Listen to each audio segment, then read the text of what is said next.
Now, from that conversation on the plight of refugees, we now shift gears and we talk matters engineering. Now, Kenya has achieved a historic milestone by joining the Washington Accord. And this is a major thing for the engineering fraternity right here in Kenya. And for that reason, we will be having a conversation on the same and just try to look at the increasing global opportunities for Kenyan engineers and how the engineers from Kenya can be able to tap into these opportunities. Joining me for that conversation is one engineer, Margaret Ogai, who is the CEO Engineers Board of Kenya. We also have engineer Jane Mutulili, who is the President, Association of Consulting Engineers, and we also have Professor Bernard Ikua, PhD, Chair of Kenya Council of Engineering, Deans and Principals. There we have them on our screens and they're joining us live on Zoom. Professor Bernard is in Juja, JKUAT, and Engineer Jane is joining us live from Kiambu, and Engineer Margaret is joining us from Westlands. Welcome to the program. It's a pleasure to have you on the show this morning. Let us just... You're welcome. Let us start off with getting to understand what the Washington Accord is all about. If Engineer Margaret, what is the Washington Accord all about? Thank you so much. Now, the International Engineering Alliance is an international organization under which we have the Washington Accord. We have 25 signatory countries and 7 provisional countries. Kenya now joined as the 7th country. And what they do, their aim of the International Engineering Alliance is to promote quality education, engineering education, so that we can also then support and facilitate mobility of engineers and improve on the quality of engineering services globally. And I think Kenya had applied to join this accord through the Engineers Board of Kenya. We regulate the engineering education. We recognize the programs, the graduates, and we registered them. So we applied to join so that our engineers can get international credentials. And we were successful in this bid. Thank you. All right. So this simply means that engineering graduates from Kenya can pursue jobs anywhere abroad. That is what it yes, technically means. So it's clearly a breakthrough. What does this breakthrough mean for Kenyan engineers? Professor Bernard. Thank you very much, Lillian. Let me mention I'm a professor of mechanical engineering. And I'm very happy and excited to join this and to give the council's perspective of the great milestone for Kenya Washington Accord.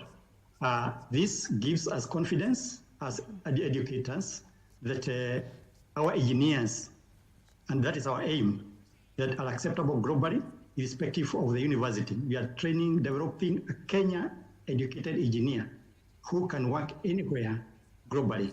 So this is very important for us as a council. And perhaps maybe I could just talk what I mentioned, what this council is. Go ahead. The Council for Engineering Deans and Principals is a council for that comprises of all universities that are offering engineering programs in Kenya. There are 15 universities offering engineering programs in Kenya, and comprises of deans and emeritus deans of engineering. And it mirrors the Global Engineering Deans Council, GEDC, and also the African Engineering Deans Council, that is AEDC. Thank you very much. This, I just mentioned that it started in May 2014, when we used to have a lot of challenges with accreditation of programs in Kenya, and we used to have a lot of unrest within universities and even nationally. So then, CS, Professor Jacob Kaimenyi, CS Minister of Education, called a meeting, and then we were advised, and we actually formed this council to be mentored by GADC and also to collaborate with EBK and the Commission for University Education in order to resolve the challenges, and they have now been largely resolved. So we are very happy that we are now in the Joint Washington Accord, which is now the second stage, so that we are internationally recognized. Thank you very much. Right.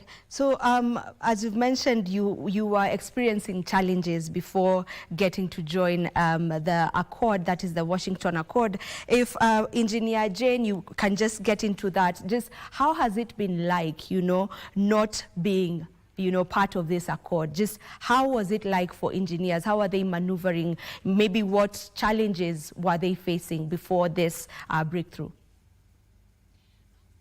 Thank you very much.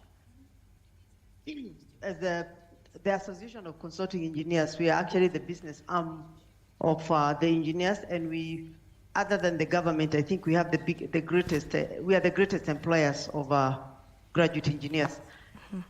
We work within the country and outside the country. I think most of our members have projects within globally, and especially within Africa.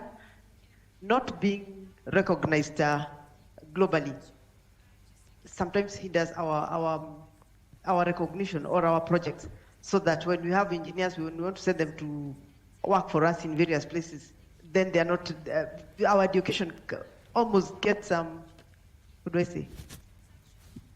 Somebody wants to recheck your education. Once we join the Accord, that means that we are actually globally recognized, and when somebody says they are an engineer from Kenya, then almost instantly we get recognized.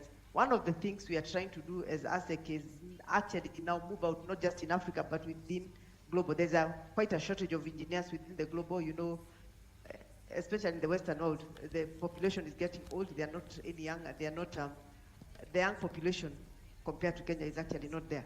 And therefore, we are in a position where we are able to export our engineers as consultant firms, and even our services as firms and engineers as just themselves. And therefore, this Accord has given us that impetus that we are able to move around, we are able to be recognized, and you can offer services wherever it is that is needed. So a certified Kenyan engineer can offer services anywhere else in the world, whichever country they go to right now, with their accreditation as engineers, from Kenya, they can be able to work anywhere in the world, or are there specific countries? Maybe Margaret can respond to that, but there are countries that actually recognize the Accord. So, Engineer Oga, you can respond to that. Okay. Yes, I think, thank you very much. If I could just chip in. For the moment, the countries that are signatories to the Accord are 25. There's a background sound, if we could work together. Yeah. There's some background sound we are hearing, I don't know. We can hear you. I was saying, yeah. We have the 25 countries who are full signatories and the 7 who are provisional. Okay. So the graduates from programs that are recognized under this Accord are the ones who can work within all those jurisdictions that I've mentioned. But obviously, being an international standard, it would be also very difficult, even for a non-signatory, not to recognize these engineers. And just to follow up on what Engineer Jane was talking about, we were recently also trying to form partnerships, I think, in Ireland, and what we found, we have over 50 graduate engineers working there. But for them to get to professional registration status is difficult because their education was not being recognized. So the graduates who are now going to be trained under the standards that have been set out under the Washington Accord, this is outcome-based education. And these are the specific cohorts that are going to now graduate. I think we have 3 programs that have been recognized in Kenya today. Jomo Kenyatta University has 1, mechanical engineering. Kimathi has 1, which is the mechatronics. And we have also Strathmore University with electrical engineering. So for the moment, the graduates from those programs will have that international recognition. But as we've said, our aim is to have 100% coverage, outcome-based education, so that we can serve Kenya, we can serve the region, and we can also serve the globe. And I think it gives confidence that a Kenyan engineer meets the standard. And this is what we're aiming to do. All right. And just still to you, Engineer Ogai, maybe what efforts were made prior in order to attain this status? Yes, thank you. So thank you. So I think this is quite a commitment. We started in 2019. The board, the Engineers Board of Kenya, went to Melbourne, Australia, where there was a global meeting under the World Federation of Engineering Organizations, and made a bid to join the Washington Accord. We were then given 2 mentors by the International Engineering Alliance, which is the Pakistan Engineering Council and Board of Engineers Malaysia. So they've worked with us this journey. They have trained us on the standards that we need to adopt.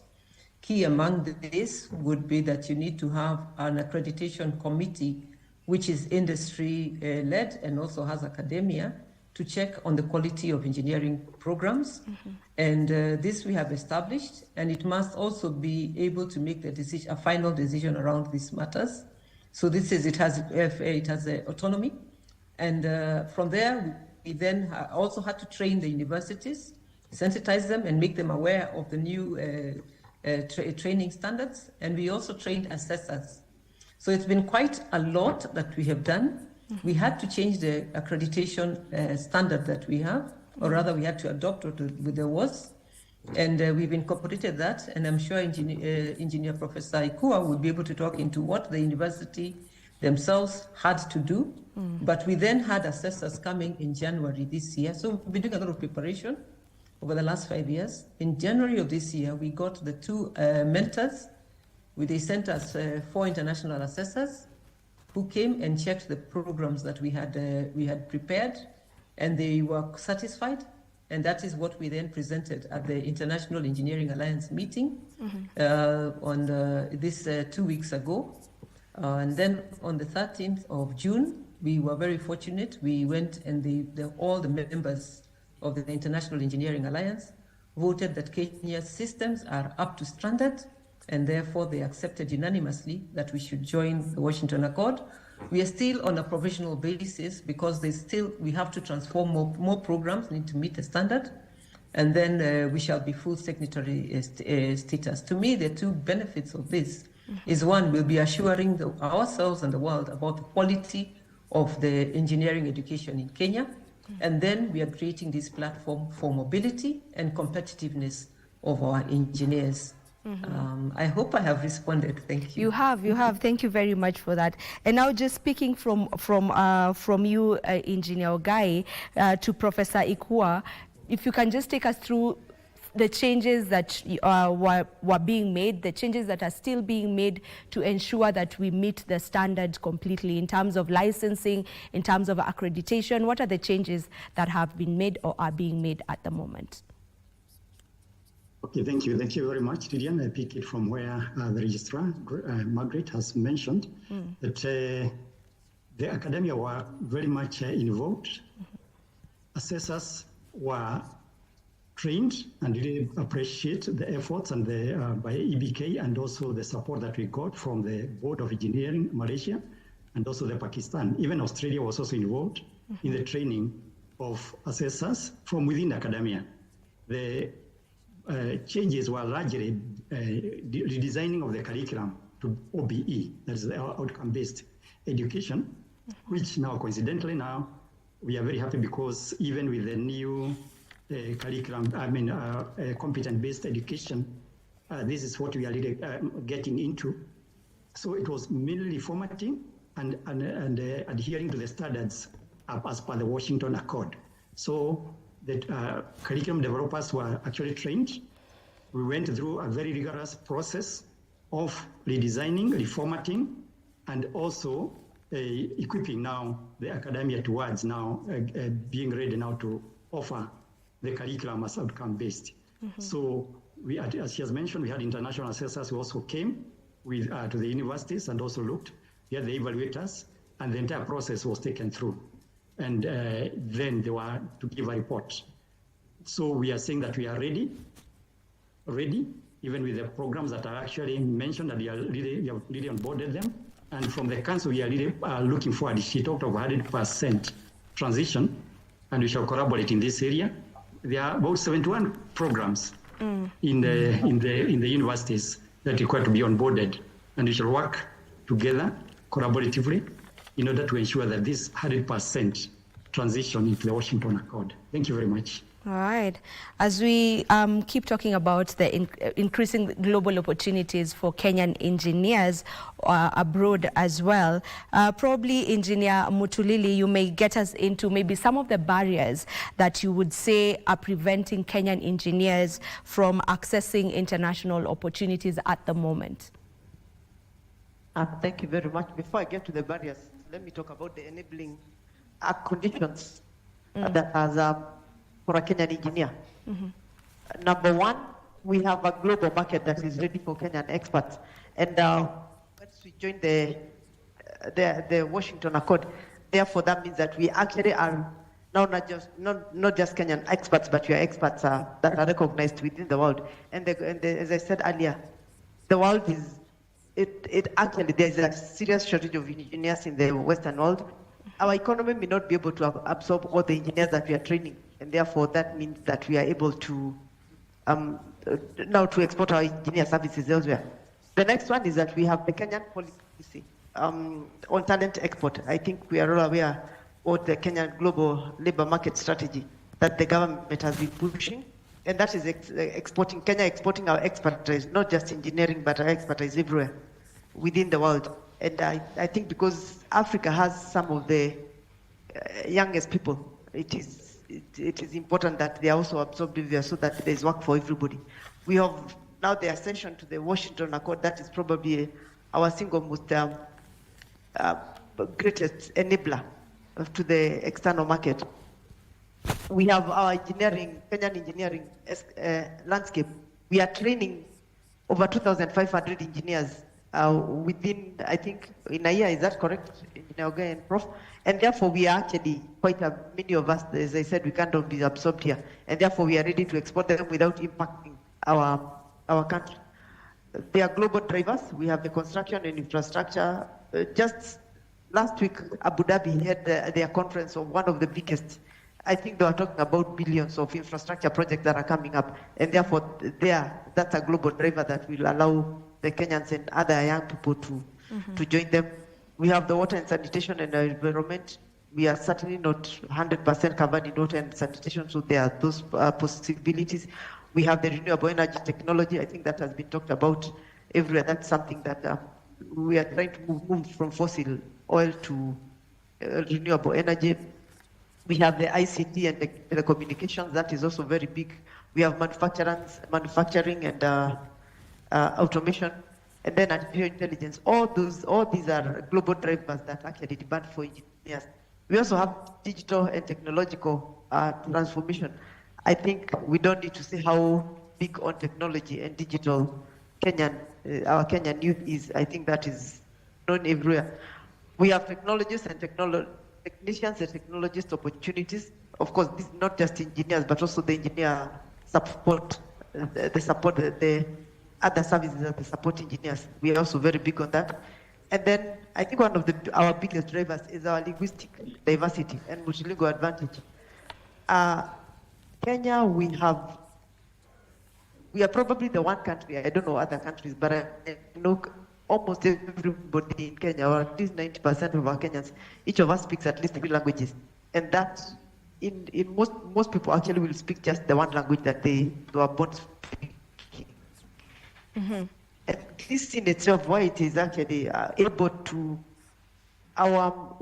to actually, once you speak 1 to 3 languages, that means you can learn so many other languages. And that's why you find people in their grown-up life, they go to Russia and go to China and wherever else, they can speak the language. They pick up the language very easily. You asked what the challenges are. Yeah. Challenges is actually now accessing those markets. As I said, we have a lot of, we are needed elsewhere, but how do we access that? At ASEC, we have started that conversation. In April, I was invited for a FITIC Global Leadership Forum, and in that forum, this is what we are actually trying to propose our Kenyans, that we are able to export them elsewhere. And what everybody said at that forum is, you join the accord, and then we can have that discussion. And with this accord, I really congratulate TPK for taking us there. We can restart now those conversations. Thank you very much. Okay, thank you for that. Now, Engineer Ogai, you know, from what Engineer Mutulili has just mentioned, that there's a shortage of engineers across the globe, and you know, and she's also touched on the specific specializations, rather, engineering specializations that are right now mostly in demand across the globe. Maybe just how are Kenyan engineers, you know, working towards aligning themselves to these opportunities and to the demand that she's just mentioned? Thank you. I think the first thing to say is that I think we are also very happy with academia, particularly working with the Council of Engineering Deans, and that the programs that are taught at our universities are not restrictive. So we have quite a number of emerging disciplines, and this is good for our country. I think, like, for instance, we don't have a lot of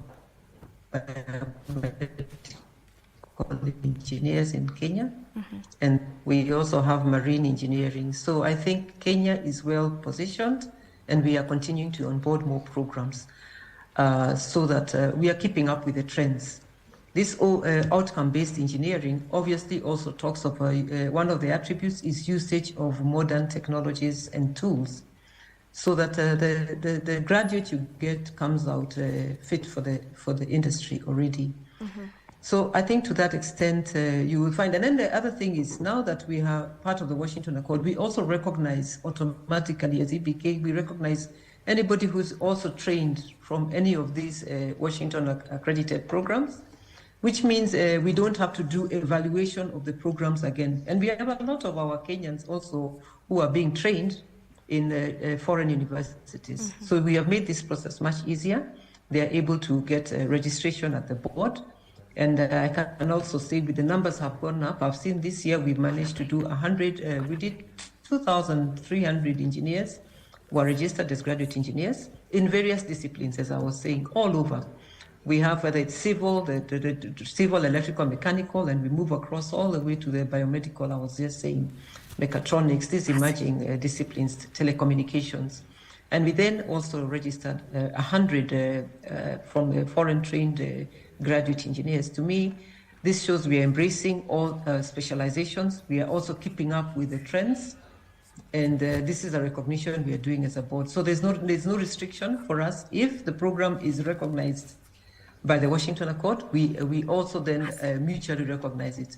Maybe just to add to that, the other, so I think I've answered in terms of how then we are preparing our graduates to be able to, not our graduates, our engineers, to serve in all sectors of the global economies and have the specialized skills to be able to do that competently. And I think just to maybe say this, we know this joining the Washington Accord, yes, it's about the academic qualifications, and maybe there are a lot of engineers asking themselves, what about me who left the university 10 years ago? We are now going to go into the next phase, which is mutual recognition agreements, as I think Engineer Jane had mentioned. There are many countries who are telling us, just first join the Washington Accord. That gives you assurance. Then we are able to form mutual recognition agreements. And based on that, we could also then agree, even our professionals who are already registered in our country can work in another country. So I see this as a great step. And I think there's then going to be also, to me, I look at it, when we are also able to work beyond our country, it means we can also bring in the latest technologies even back to our country. It could be another way of having knowledge and technology transfer to our country. So we want to work in a very open way, and I think Kenyans have done that. In the past, we have been the ones who have, I think, built a lot of Southern Africa, all the way from Botswana, Lesotho, Namibia. Our Kenyan engineers have been practicing there. And currently, I think we're also working in Somalia and South Sudan, Rwanda. So I think we have already, as Kenyans, been very aggressive and working globally. This is only going to give us impetus to work now completely globally where there have been barriers to recognizing our qualifications. Thank you. Allow me to add on to that. As ASEC, we are also trying to get partnership with other bodies so that we can upskill and reskill our engineers, so that we've been trained here in Kenya, and we know there are things that we can do here, but when you go out there, there are also things that need to be done that we probably have not been trained. So we are trying to find out to reskill and upskill our engineers, so that as they go out there, then they actually have that extra capacity that they may not have gotten during their stay here. Okay. All right. We take a break and then we'll come back to continue with this conversation, whereby we are talking about Kenya joining the Washington Accord. Don't go too far.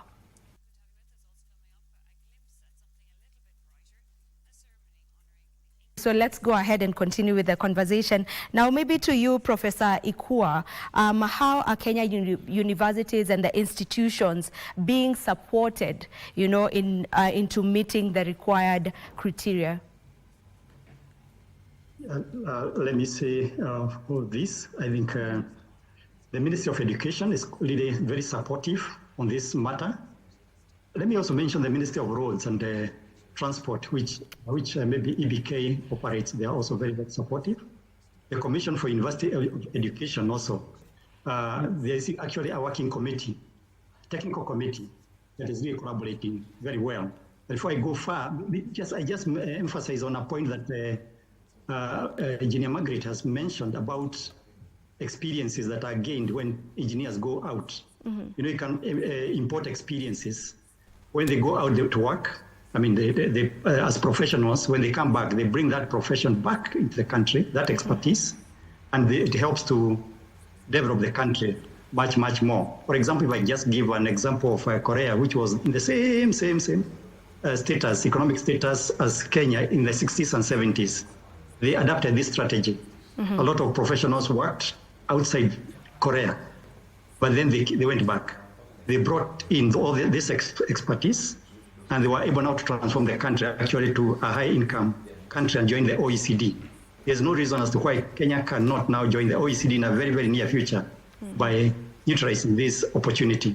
So yes, we are getting a lot of support from the ministries, and also I must mention our vice chancellors, the vice chancellors of the universities that are offering engineering curricula are very supportive. They have been very supportive since 2014 and even now.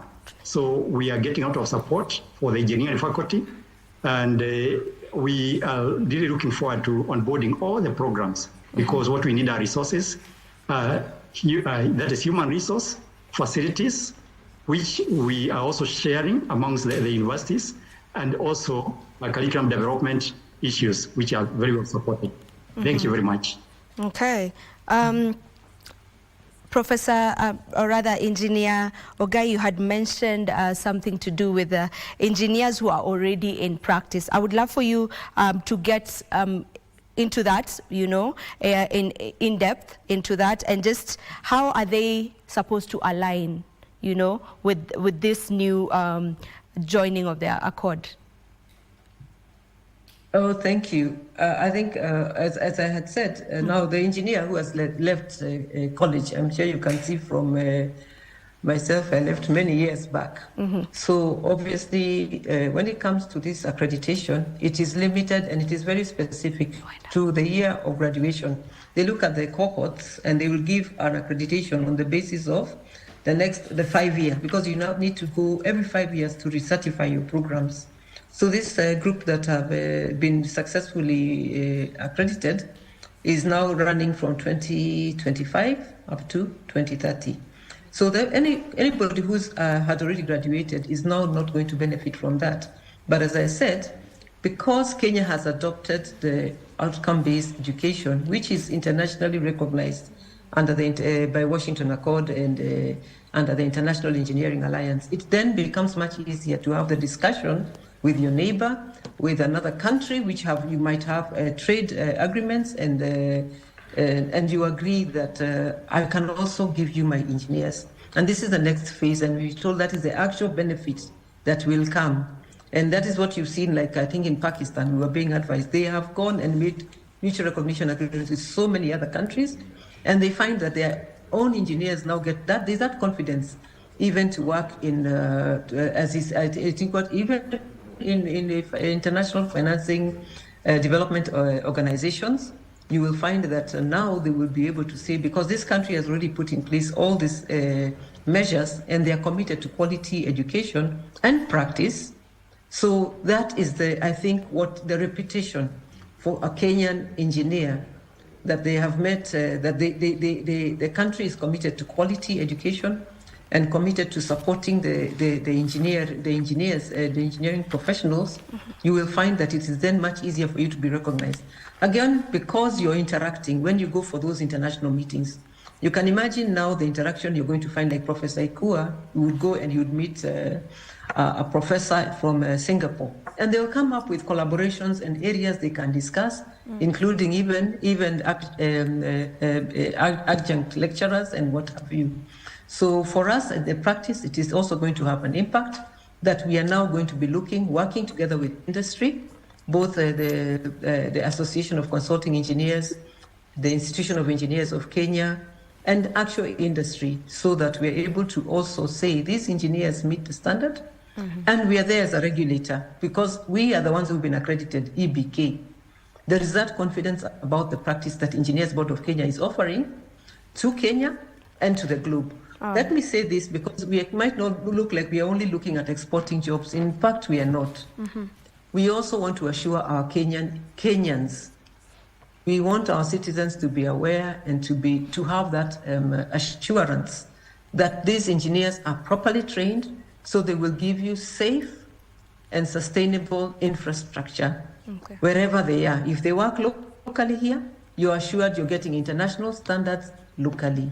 So we are not just looking outward, we also want that we are going to have quality services and quality infrastructure for our Kenyans so that we can provide the high quality of life that we desire under our Vision 2030 and the bottom-up economic transformation agenda. I'm just going to kindly request that I acknowledge, I think I saw Engineer Professor Ikua mentioning, I would like to acknowledge a few organizations who carried this journey with us. I would like to start with our CS and the PS. We got a lot of leadership guidance throughout this journey. And indeed, this is how we were also able to tap some of the funds that we needed to carry out all the work that we did. We also have the World Bank who have supported us in many ways to fund many of the activities that we have had to do, including the last visit to the International Engineering Alliance meeting. Our board, I think led by Engineer Rasas Mongera, we really appreciate the leadership that we received. Council of Engineering Deans have been our partners, all the universities. I think we have got a lot of cooperation and partnerships.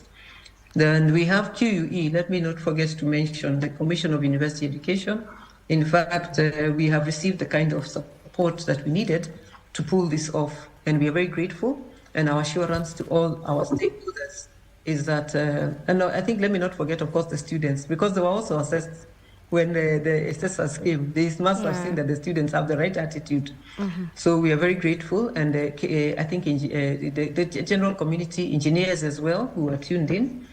I think this is a collaborative effort, and maybe why Kenya did so well is that we are partnering very well with the industry, with the regulators, with the academia, and this is a good thing for our country. I thank you. Thank you so very much, Engineer Ogai, and this is where we get to end this particular conversation. Thank you, Engineer Ogai. Thank you, Engineer Mutulili, and thank you so very much, Professor Ikua, just for joining us for this conversation and shedding light on this profound moment for Kenya, for Kenyan engineers after getting to join the Washington Accord. Thank you so much.